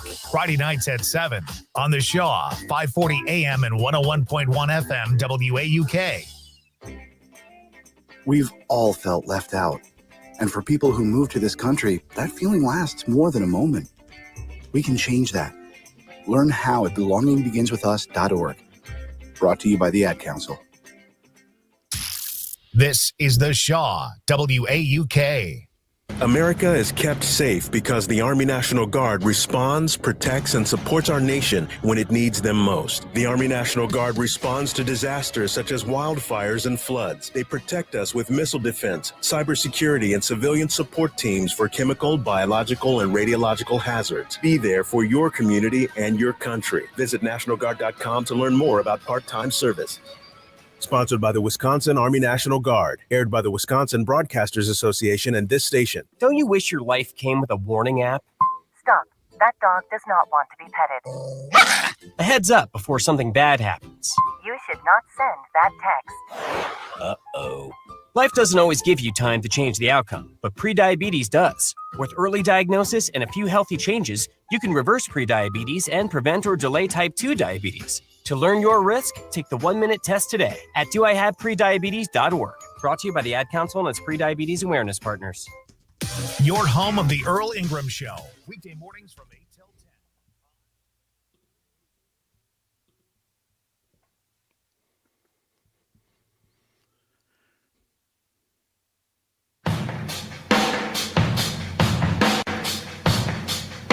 Tomorrow marks 3 years since the violent attack on the seat of United States government part of the culmination of an effort by former President Donald Trump to seize control of the government and overturn an election that he had lost. Many people speaking out on this anniversary about keeping its importance in mind. Among them, former Dane County Sheriff Dave Mahoney, who has an opinion column in this morning's Milwaukee Journal-Sentinel. I sat down with him late yesterday to ask him what motivated him to pen that editorial and his law enforcement-based message about remembering January 6th. I asked him what motivates him to speak out on this anniversary. In your role in law enforcement, your career in law enforcement, what is it that motivates you to speak up as we approach the third anniversary of these attacks?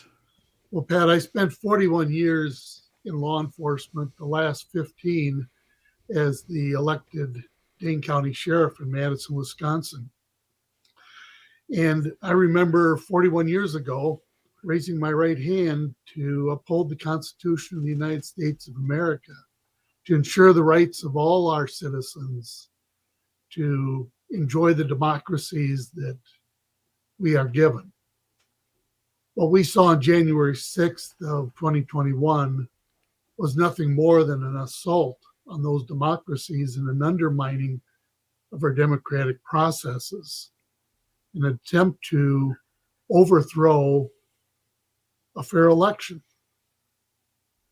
And as a citizen, one of our most basic rights is the right to elect those representatives at the local, state, and federal level who will ensure our beliefs, our priorities, and our dreams.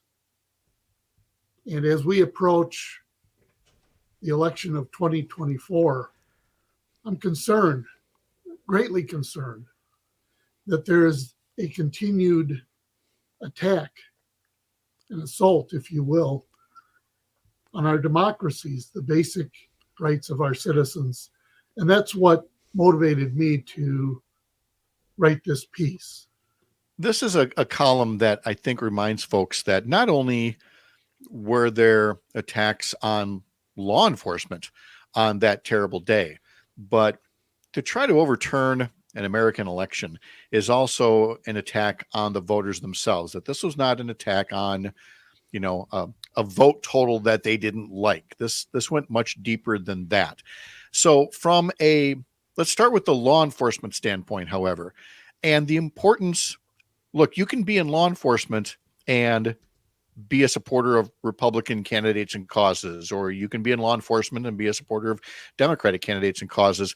Why is it, in your view, that members of law enforcement should not see this through a partisan lens? The men and women of law enforcement and, the men and women of law enforcement on January 6th, 2021 in Washington, D.C. were the epitome of public service.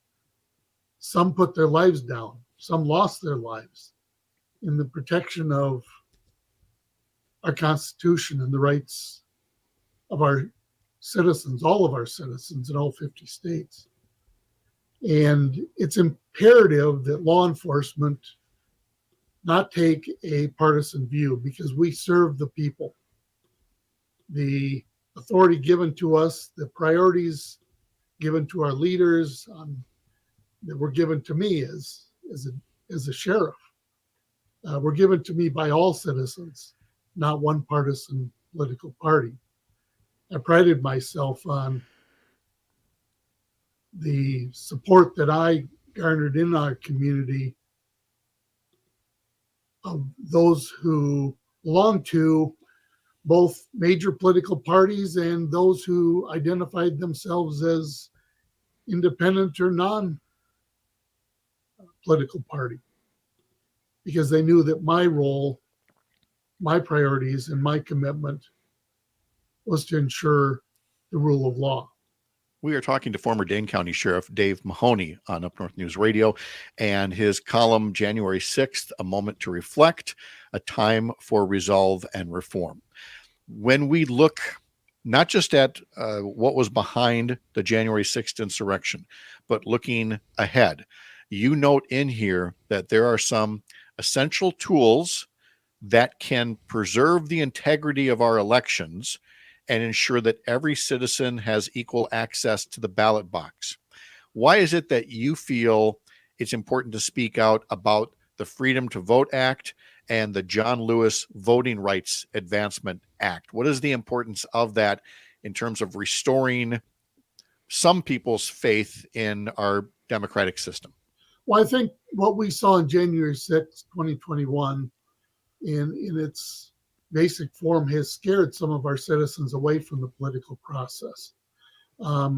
It has diminished their confidence in the political process, and has, in some cases, I think among some of our citizens, developed a mindset that they don't count. And so I think both the Freedom to Vote Act and the John Lewis Voting Rights Advancement Act are two critical pieces of legislation that is moving forward and needs to continue to be moved forward with the support of all of our elected federal officials in the legislative branch. I know that our own Wisconsin Senator Tammy Baldwin is a supporter of both and will continue to fight in advancement of both of these acts. Ensuring fair elections, ensuring that gerrymandering is no longer occurring, to ensure accountability within our election process, to ensure the impartiality and fairness of the process, to ensure that those who have the right in our minority communities are ensured their right to vote, are all key factors in both of these acts, the Freedom to Vote Act and the John Lewis Voting Rights Advancement Act.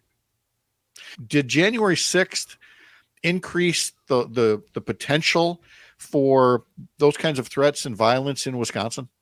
Well, I think what we saw, on January 6th, 2021 in Washington, D.C., I think that we can confidently say it can occur in any one of our communities. And it has raised a question among poll workers, I think, across our country, in the safety of our polling places.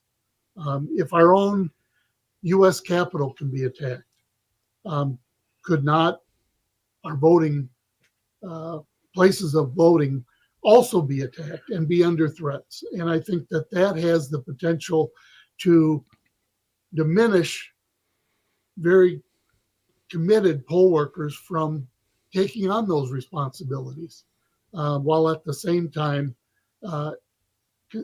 raising the concern among voters themselves. Assuming that all of the many cases against former President Trump are still going on later in 2024 as we get to the fall, heading into an election. What's your message to Wisconsin-based supporters of former President Trump when it comes to what they are hearing, what they are reading on social media, versus what the actual situation is like in Wisconsin when it comes to the fairness of our elections? I think that no matter who an individual votes for, they must be mindful of the democratic process and ensuring that all citizens who have the right to vote are ensured that right. And that those that we elect to office have the character, have the integrity and credibility to lead our nation, because they not only lead this nation, but in many ways, we know that they lead this world. And the challenges that are before us today and will be before us in the future. And whoever you vote for must possess those very basic of character, value characteristics, and that we think about ourselves and what we would want for our families, and make sure that we're electing the best candidates to represent our democracy when we do that. Two final questions for you. The first one deals with Dane County, where you served as a sheriff for a number of years. And in my point of view, the division, the intentional divisive language used by some people about voters in those big cities, specifically Madison and Milwaukee versus other places. What can we do to reduce the demonization of people who vote in one particular, large community? The real tragedy of today's politics is the polarization of our political process. And as you just said, the demonization of those on the other side of our respective political beliefs.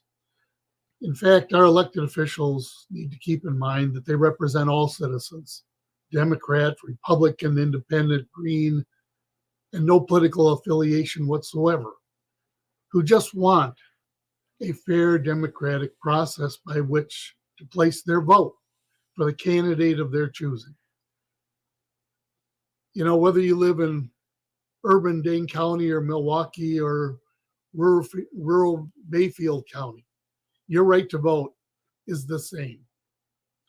Your priorities for your respective communities are the same. We all want safe communities, good schools, good paying jobs. No one political party has the angle on that.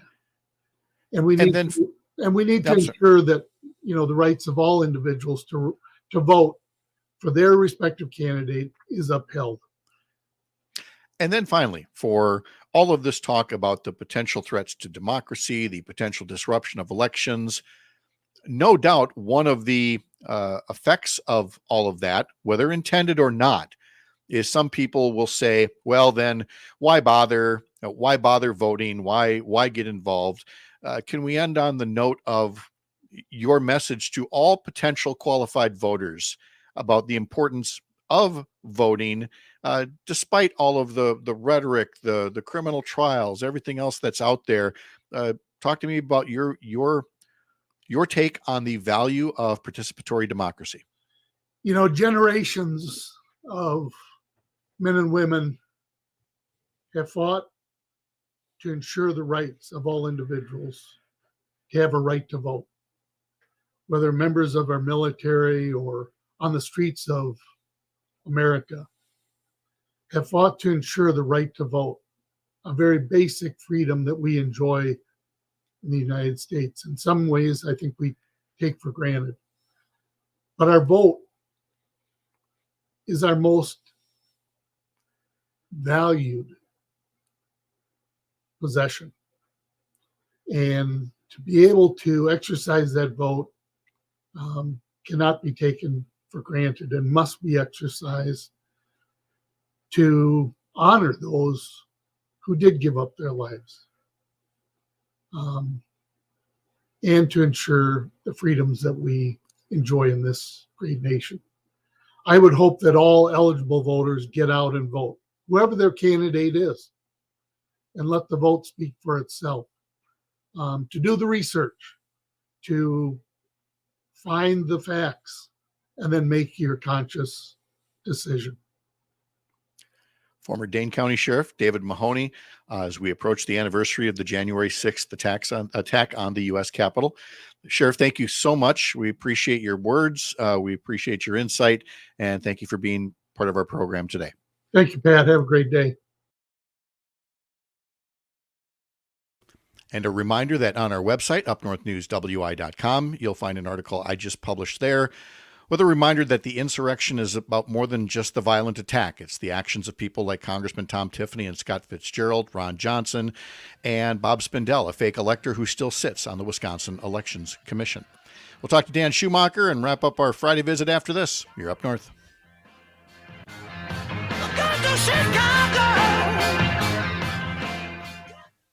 The Shaw, WAUK. Robert Hack. Hey, dude. Hey. Where are we at? I'm in Chippewa. I got here late last night. Oh, okay. Very good. Another gray day. I know. We got a little blue sky here in Waukesha, but the day always comes up just like dreary. I know. You think you're starting one way and then, yeah, okay. But one day closer to spring. That's very true. I love your sunny disposition. I get that from my wife. That's her saying. It is cutting the winter in half. I'll tell you that. Yep. Yeah. No snow. All righty. Let's see. Back in 20. Okie doke.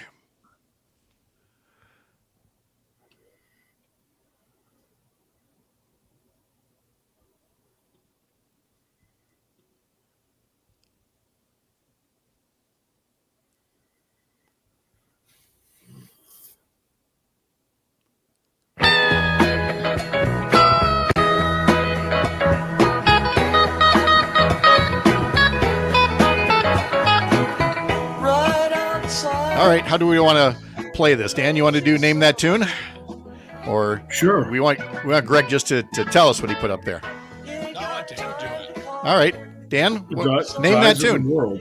It's Eyes of the World, but it's a lower 70s version, I want to say, because Branford's not on there. Branford Marsalis.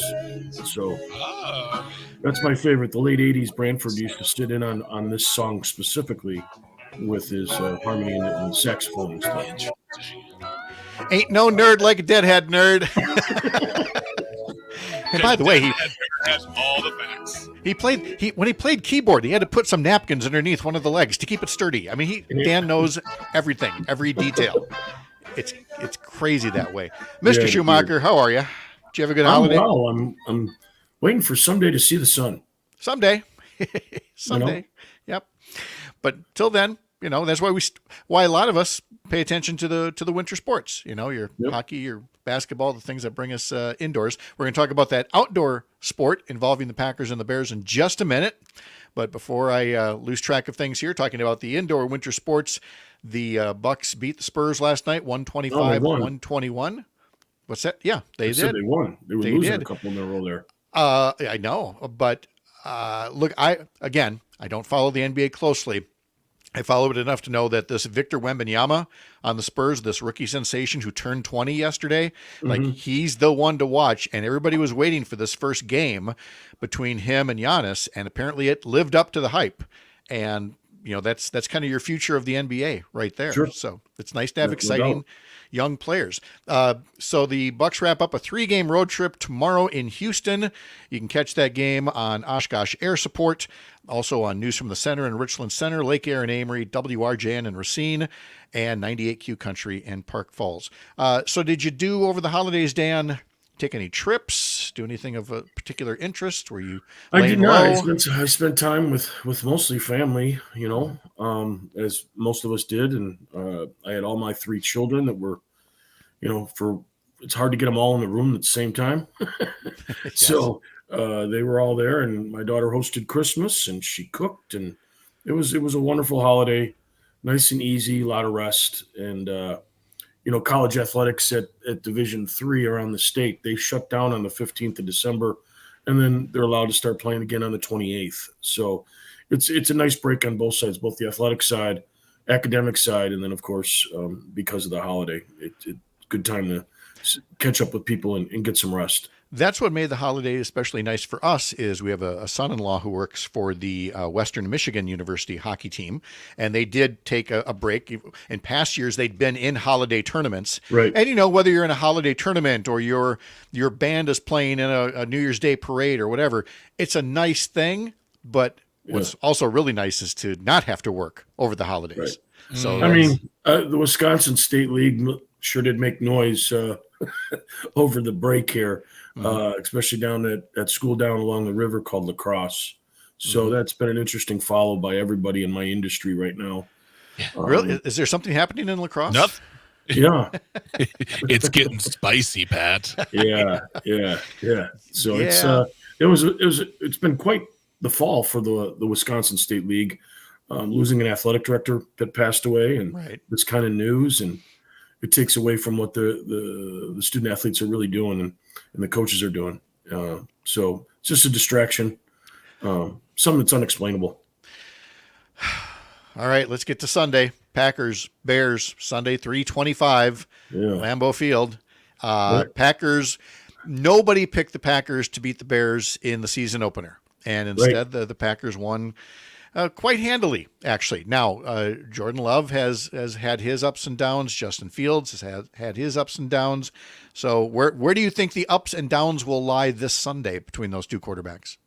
I actually believe that Jordan Love will come out on top. I think the Packers will beat the Bears. They're at home. They're playing much better than they did week one. I also think that there's some extra pressure on Justin Fields because the big question is, what do the Bears do with the number 1 draft pick? Do they move on from Fields and grab a quarterback, or do they keep Fields and use that to trade away to get additional picks to build the roster? So I think the Packers are happy with the performance of Love, especially down the stretch here. But at the same time, I believe that the way the Bears have been playing the last 5-6 weeks, they've won a bunch of games. It might have saved the coach job. There are a lot of difficult things about sports, but one of them way up the list has to be when you have a first-year quarterback and he doesn't, blow the barn doors off, and you have to then do this gut check of, is he going to develop, or do you go, okay, you did not pass the audition, next? And let's be honest, it wasn't just Bears fans. Packer fans were doing that with Love during that 4-game losing streak as well. Yeah, no doubt about it. I mean, it's such a fickle situation, and it's like this with every NFL team. I still struggle with the fact is that there's going to be a ton of players sitting out this weekend. Bunch of quarterbacks, starting quarterbacks. I mean, from the Eagles to the Dolphins, to heck, even Brock Purdy for the 49ers are going to be sitting, and he's a rookie. So a lot of players are going to be sitting, getting ready for the playoffs that start the following week. Sure. Well, I mean, that happens pretty much everywhere in every sport. If you're guaranteed to be in the playoffs, why risk any injury or anything like that? So we'll have that to you'll have that to look forward to. What is the weather for that? What is the weather Sunday? Have you checked? Greg hangs on Brittany Merlot's every utterance, and I believe she had said something like the system that's coming in this weekend will have just moved away in time for the game. Okay. So we're not looking at an ice bowl or anything like that, Mr. Bach. Okay, first of all, don't make me sound like a crazy person here. No, I am. You know what? You're like it's not that tough. I mean, come on, admit it. Wait, fair. There's 30. It's supposed to be 36 and cloudy in Green Bay on Sunday. Oh well. Okay. So that big storm is all going to skirt south of us then. Yes, I did recall Brittany saying repeatedly this week it's going to attack Chicago. So I've never heard a meteorologist use the word flirt in yes. And she does. And remember yesterday? You remember yesterday? Her term was that wind is going to smack you up or something like that. So very happy to have Brittany doing all of that. So no, we won't have weather. Will not be a factor. The only thing that's going to be a factor is how many bar stools separate you and me as we're watching the game on Sunday here. So look out for that. It's always fun. It'll be a fun game. It'll be at least it's something to watch that they're playing for something. Exactly. All right, Dan. Thanks so much. Have a great start to the weekend. Talk to you soon. Greg, have a fun weekend. Thank you, sir. All right. And we want to thank all of you for being part of Up North News Radio for this week, first week of 2024, live from Lake Wissota across the Civic Media Radio Network. Have a wonderful weekend. We'll see you back here bright and early, Monday morning, 6 a.m.